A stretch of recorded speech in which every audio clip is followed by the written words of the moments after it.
नमस्कार मित्रांनो, जय महाराष्ट्र. तुमचे सर्वांचे स्वागत आहे आपल्या फिल्म मराठी चॅनलवरती. मित्रांनो, होमगार्डसाठी जर तुम्ही फॉर्म भरलेला असेल तर मित्रांनो तुम्हाला तिथे पोलीस व्हेरिफिकेशनही मागितलेलं आहे.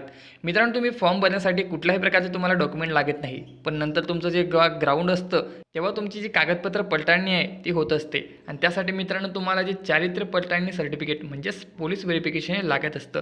तर मित्रांनो, तुम्ही जर पोलीस व्हेरिफिकेशनचा ऑनलाईन फॉर्म भरत असाल तर तिथे एक रेफरन्सचा ऑप्शन असतो. त्यामध्ये मित्रांनो तुम्हाला ते पोलीस व्हेरिफिकेशनचं जे अर्ज आहे तो तुम्हाला त्यामध्ये अपलोड करावा लागतो आणि मित्रांनो तो कसा टाईप करायचा याबद्दलची सविस्तर माहितीसुद्धा आपण या व्हिडिओमध्ये सांगितलेली आहे. चॅनलवरती नवीन असाल तर चॅनलला सबस्क्राईब करून ठेवा. चला मित्रांनो, व्हिडिओला सुरुवात करूया. तर मित्रांनो, तुम्ही हा अर्ज बघू शकतात. तो तुम्ही कशाप्रकारे लिहायचा आहे ते सुद्धा तुम्हाला सांगत आहे. सर्वप्रथम मित्रांनो तुम्हाला इथे दिनांक टाकून घ्यायची आहे आणि मित्रांनो तुम्हाला हे टाईप करण्यासाठी एक रफ पेज घ्यायचं आहे, म्हणजे मित्रांनो कोरं पान तुम्हाला हे घ्यायचं आहे. तर सर्वप्रथम मित्रांनो तुम्हाला इथे प्रति लिहायचं आहे. त्यानंतर मित्रांनो जे पोलीस स्टेशन असेल, म्हणजे मित्रांनो तुम्ही जर जिल्ह्यामध्ये राहत असाल तर तुम्ही इथे पोलीस अधीक्षक टाकू शकतात, किंवा तालुक्यामध्ये असेल किंवा तुमच्या जवळचं जर पोलीस स्टेशन असेल तर ते तुम्हाला टाकायचं आहे.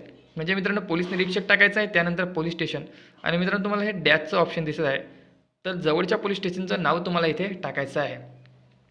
त्यानंतर विषय तुम्ही बघू शकता.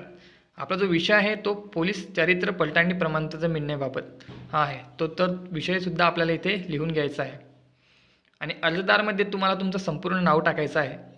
त्यानंतर ज्या ठिकाणी तुम्ही राहत असाल, म्हणजे मित्रांनो आताचा कायमस्वरूपीचा पत्ता किंवा तुमचा जो सध्याचा रहिवास आहे तो रहिवासी पत्ता तुम्हाला इथे टाकायचा आहे.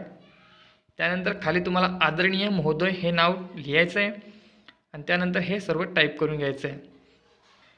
मित्रांनो, तुम्हाला हे पोलीस व्हेरिफिकेशन जे सर्टिफिकेट आहे ते विविध योजनांसाठी लागत असतं. म्हणजे मित्रांनो तुम्ही जर एखाद्या कंपनीमध्ये जात असाल तर त्यासाठी सुद्धा तुम्हाला हे लागत असतं, किंवा मित्रांनो तुम्ही जर अप्रेंटिसशिपचा फॉर्म भरला आहे किंवा एखादी भरती करत असाल त्यासाठी सुद्धा तुम्हाला हे लागत असतं.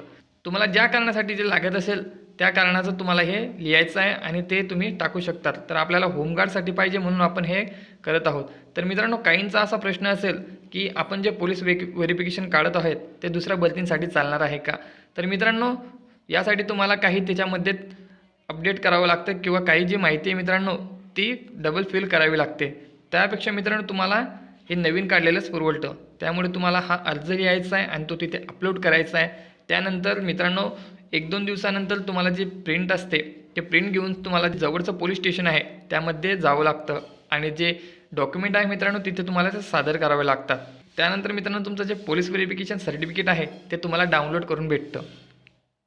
तर मित्रांनो, याबद्दल कुठल्याही प्रकारची शंका असेल तर कमेंटमध्ये विचारू शकतात आणि चॅनलला अजून सबस्क्राईब केलं नसेल तर नक्की चॅनलला सबस्क्राईब करून ठेवा.